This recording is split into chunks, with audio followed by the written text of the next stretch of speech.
If you'd stood on the banks of the Nile in the year 1200 BC, you'd have felt, as men often do at the end of an era, that the world was quite permanent.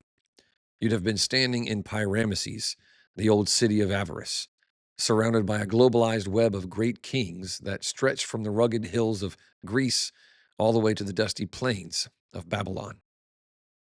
To the modern eye, the ancient world often looks simple, perhaps even primitive. But make no mistake, the world of the late Bronze Age was complex. It was sophisticated. And above all, it was connected. If you were a merchant in that day, you could buy blue glass from Mesopotamia, tin mined in the mountains of Afghanistan, and copper smelted in the island of Cyprus, all in a single market stall in the city of Thebes in southern Egypt. It was a world of high stakes diplomacy and palace economies, a system so finely tuned it seemed it would never stop humming. Kings wrote letters to one another on clay tablets, calling each other brother, trading daughters in gold in a delicate dance of power that kept the peace for centuries. It was the first true global economy in human history. And like the men who built the Titanic, the architects of this age believed they had built a ship that God himself couldn't sink. But then, as it always does when the sinner can't hold, the impossible happened. Around 1177 BC, the horizon went dark. In the span of a single generation, the lights of civilization went out. If you look at the archaeological map of this period, it looks like the autopsy of a total societal collapse. From the citadel of Mycenae in the west to the great trading hub of Ugarit in the east, the cities weren't just abandoned, they were burned to the ground. Archaeologists call these destruction layers. They're bands of ash and charred stone that mark the end of history for millions of people. Writing vanished. Architecture stopped.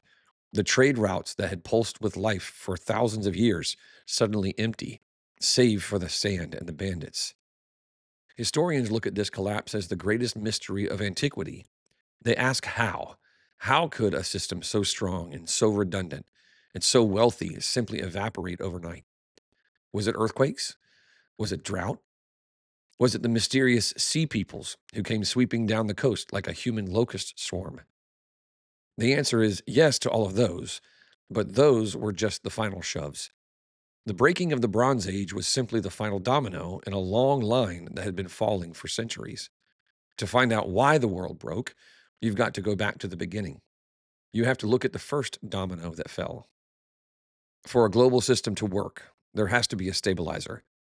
There has to be a hegemon, a superpower with pockets deep enough to bail out the system when the rains don't come, and a sword sharp enough to keep the trade routes open.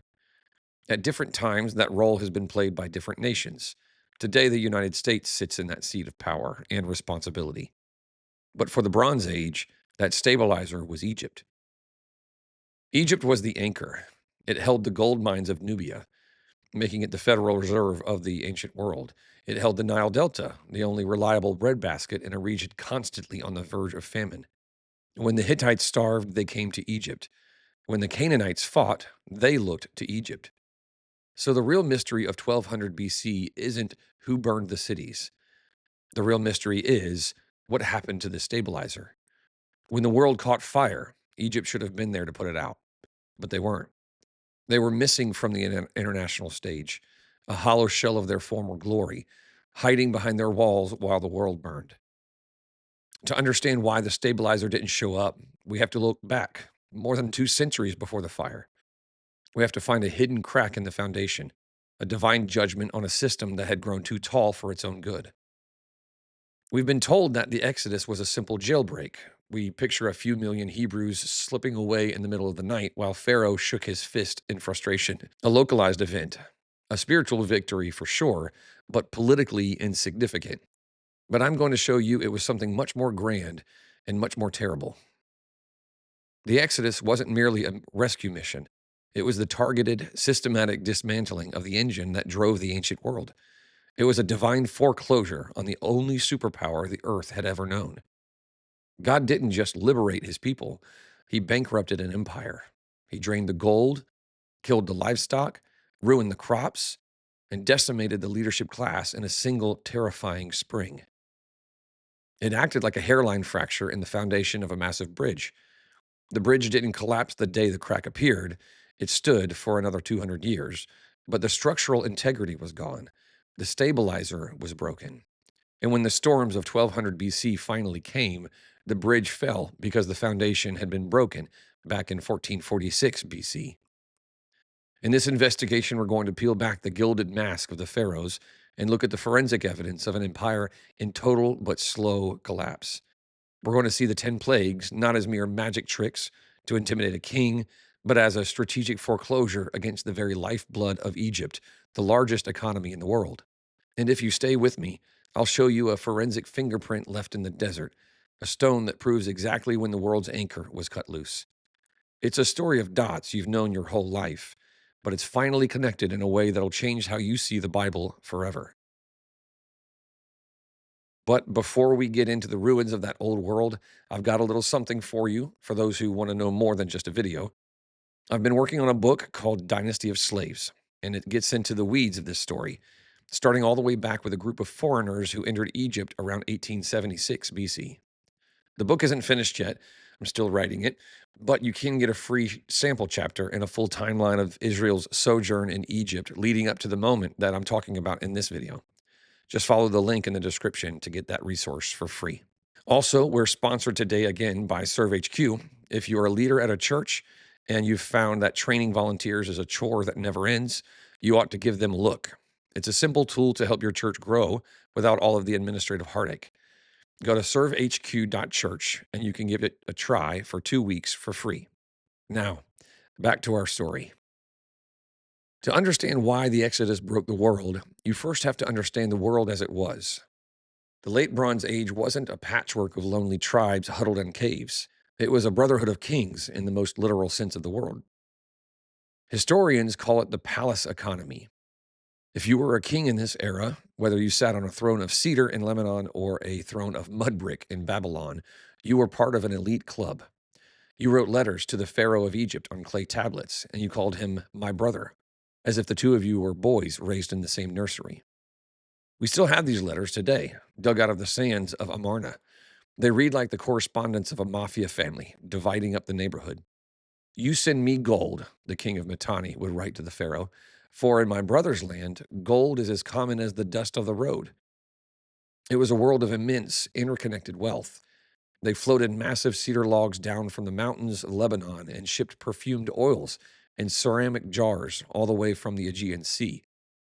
They moved luxury goods like ivory, glass, and lapis lazuli across distances that would boggle your mind. It was a delicate, beautiful balance, a web of commerce that stretched from the Greek mountains to the Persian Gulf. And at the very center of all of it was the balance that sat upon Egypt's shoulders. Egypt was the world's first federal reserve. They had controlled the gold mines in Nubia in the south, which meant that they had the deepest pockets on the map. But even more importantly, they controlled the grain. The Nile was the only reliable source of food in a region that was constantly teetering on the edge of drought. When the rains failed in Canaan or the harvests dried up in Anatolia, everyone looked south. Egypt was the guarantor of life. If Egypt stood, the world ate. If Egypt failed, the world starved. It was that simple. Now, if you recall my video about Joseph, the son of Jacob and the first Hyksos king, you know exactly how this engine was built. It wasn't built by an Egyptian at all. It was Joseph, a Hebrew slave elevated to the right hand of Pharaoh, who designed this system. He was the one who centralized the Egyptian economy to save the world from famine. He created a system where the Pharaoh owned everything, the land, the cattle, and eventually the very bodies of the people. The Bible uses a haunting phrase to describe this Egypt, the iron furnace. It was a machine built to save the world from hunger, and for a time it worked beautifully. It was efficient and powerful and incredibly stable. But like all machines built by men, it eventually turned on its creators. By the time we arrive in 1446 BC, that economic engine had become a cage. It had enslaved the very family of the man that built it. And it wasn't just an economic cage, it was a spiritual one. If you followed my last video that covered the seed war, the sons of God in Genesis 6, you know that centuries before the Exodus at the Tower of Babel, God had disinherited the nations. He placed them under the authority of lesser Elohim, divine beings who were supposed to rule justly, but instead rebelled and demanded worship for themselves. By the Bronze Age, these nations had built massive systems of idolatry. They claimed absolute authority over the earth, and Egypt was the fiercest of them all. Egypt wasn't a nation, really. It was a kingdom built on the rejection of the true creator. Their entire society was structured around the idea of Ma'at, cosmic order, maintained by the pharaoh and his gods. They believed their gods controlled the sun and the river and the harvest. They believed their system was eternal, and they had taken God's firstborn son, the nation of Israel, and put him in chains to fuel their furnace. Geographically, the situation was just as dire. Egypt was sitting squarely in the gateway to the land God had promised to Abraham. You couldn't get to the promised land without dealing with the superpower that guarded the door. The trade routes, the military outposts, the garrisons, Egypt controlled it all. So, the stage was set for a conflict that was inevitable. The superpower had to be broken, not just to free the people, but to break the blockade of the land too. The iron furnace that God had built with Joseph's hands now had to be dismantled. And God himself, with Moses as his general and Aaron as his herald, was coming to do it. He wasn't coming with an army of men or a coalition of nations either. He was coming with a series of strikes that would target the very things Egypt trusted in most: the river, their livestock, their crops, and their very lineages. Now, a skeptic might look at this story and say, well, that's all well and good for a Sunday sermon, but where's the proof? If the greatest superpower on earth really did collapse overnight, shouldn't there be a record of it? Shouldn't there be a scar on the face of history? Well, the answer is yes, but you have to know where you're looking. We have to turn our gaze back to Amenhotep II. Remember, this was the sportsman pharaoh. This was the man who claimed he could row a boat faster and shoot an arrow deeper than any man alive. For the first 9 years of his reign, he was a warmonger. He was constantly up in Canaan, bashing heads and expanding the empire. He was a king who lived in the saddle, you could say. But right around 1446 BC, the calendar of his reign goes curiously blank. The most aggressive king in the glorious 18th dynasty suddenly stops campaigning. He packs up his tent, goes home to Thebes, and stays there. For the next 16 years, he never launches another major invasion. The silence is deafening. It's like watching a heavyweight champion win his first few fights by a knockout and then suddenly refuse to ever step in the ring again. So we have to ask why. I covered this research in my book, Dynasty of Slaves, which I'm hoping to publish here in the next couple months. Don't forget, you can get a free preview of that with the link in the description. But we've got what I call the Year 9 receipt here. There's a record of Amenhotep II launching one final strange campaign in late 1446 BC. But it wasn't a war of conquest, it was much more like a raid. He marched into Canaan, but he didn't bring back gold or horses. The inscription tells us he brought back exactly 101,128 prisoners. Now, pause and think about the logistics of that for a second. In the ancient world, you didn't just drag 100,000 mouths to feed back to your capital unless you desperately needed them. This wasn't a victory lap, it was a recovery mission. Amenhotep was trying to restock the shelf. He had just lost a workforce of a couple million people in the Exodus. His economy was in free fall, so he needed bodies to make the bricks, and he needed them yesterday. He needed them right away. So he went north, grabbed everyone he could find, and dragged them back to the Nile to try and patch the hole in his economy. But the scars go deeper than just a slave raid. Shortly after this, Egypt did the unthinkable. They sued for peace with Mitanni. Get this. Now, the Mitanni were the arch rivals of Egypt at the time. They were kind of like the Soviet Union to Egypt's United States during the Cold War. For generations, these two superpowers had been locking horns over who controlled Syria.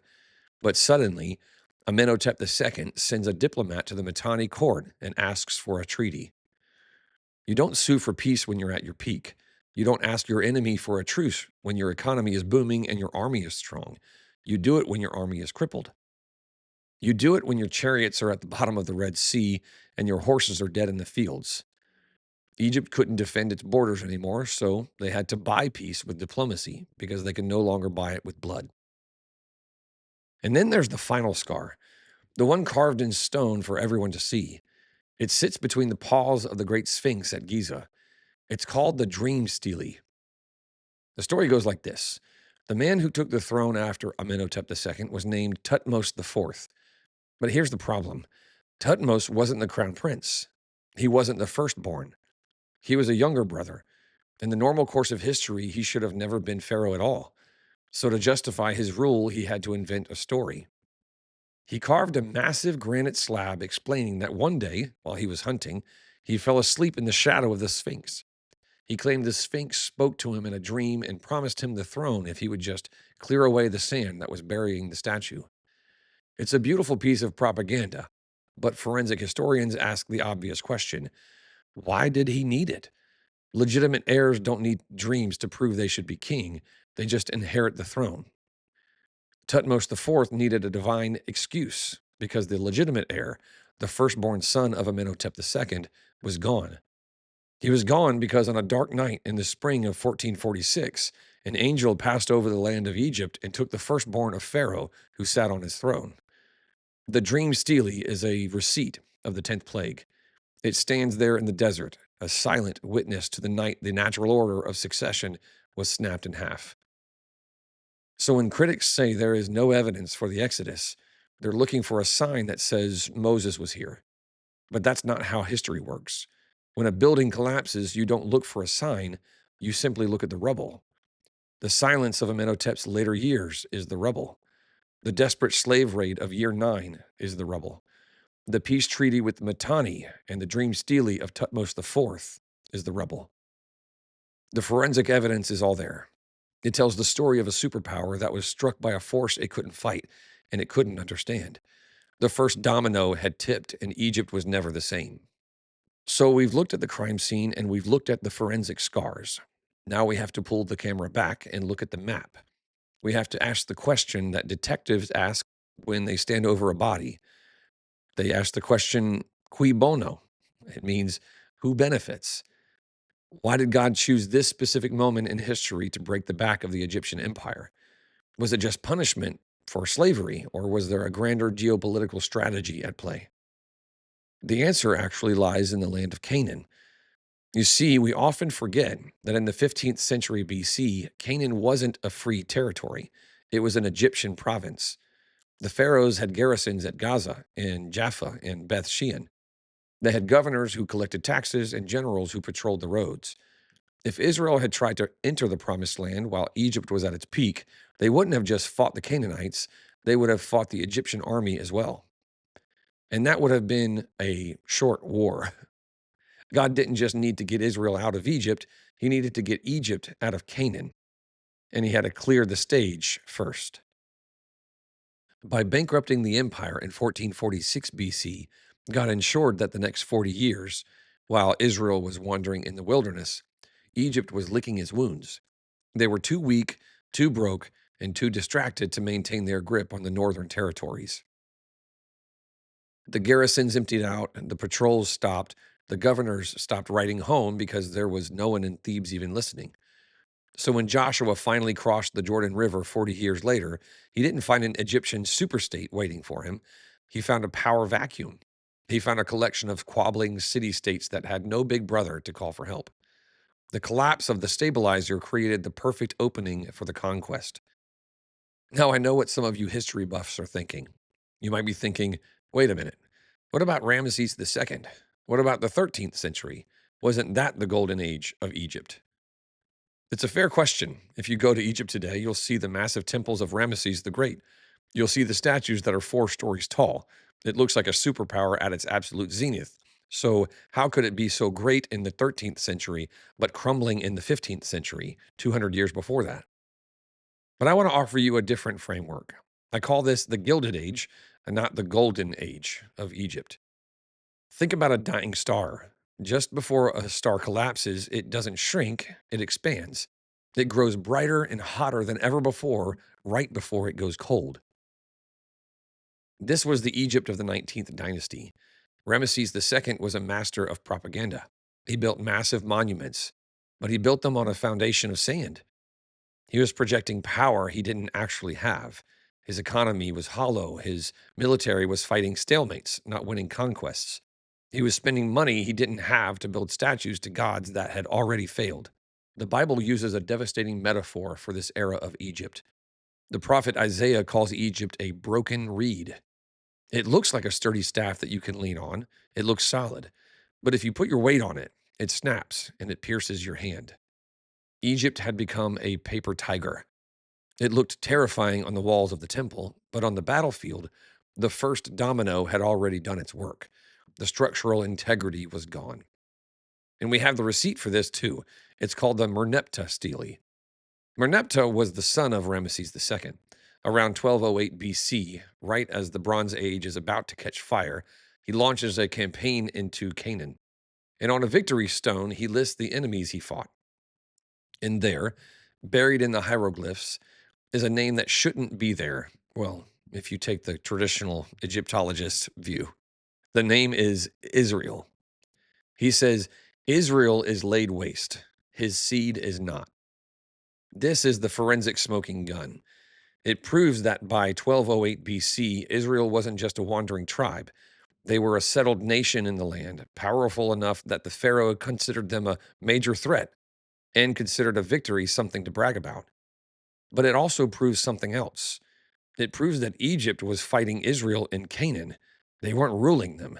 They weren't raiding them. If Egypt had still been the hegemon of the 15th century, Israel would never have been allowed to settle there in the first place. The fact that Merneptah has to go out and fight them proves that the vacuum existed. God had cleared the stage. He broke the stabilizer in 1446 so that the land would be open in 1406. And by the time the fire of 1200 BC finally arrived, God's people were already planted in the high country, ready to weather the storm. The world broke, yes, but it broke exactly according to plan.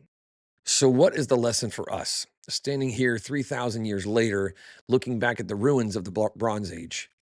What we've seen today is that God doesn't just manage the lives of individuals, He manages the sweep of history itself.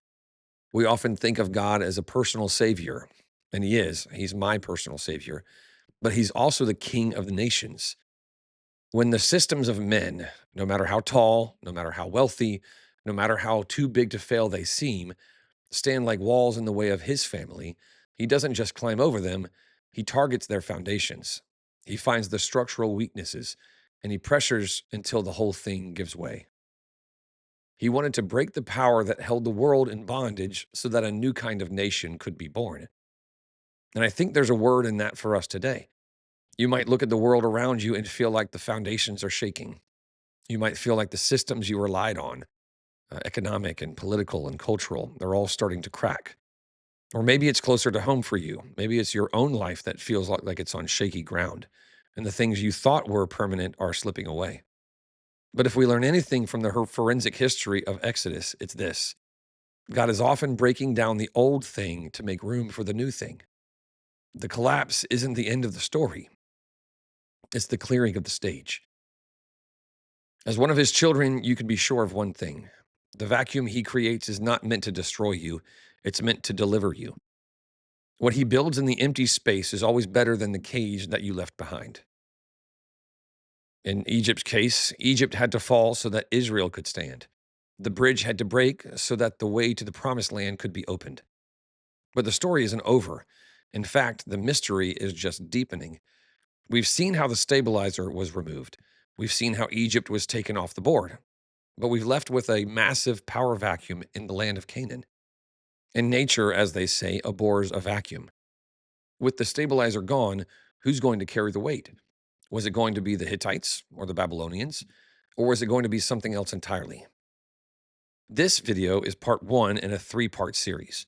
I've shown you how God shook the world with the Exodus during the reign of Amenhotep II, but in my next video, we're going to step into the chaos of the 12th century BC, and we're going to look at the Levant vacuum, the mysterious wrecking ball God used to finish the job that the Exodus started.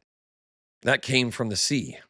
They wore horned helmets, and they burned the world to the ground. Get ready in the next video to meet the Sea Peoples as they face off against the judges of Israel. I'm Scott, and this is Black Sheep Bible Talk, and I'll see you in the next one.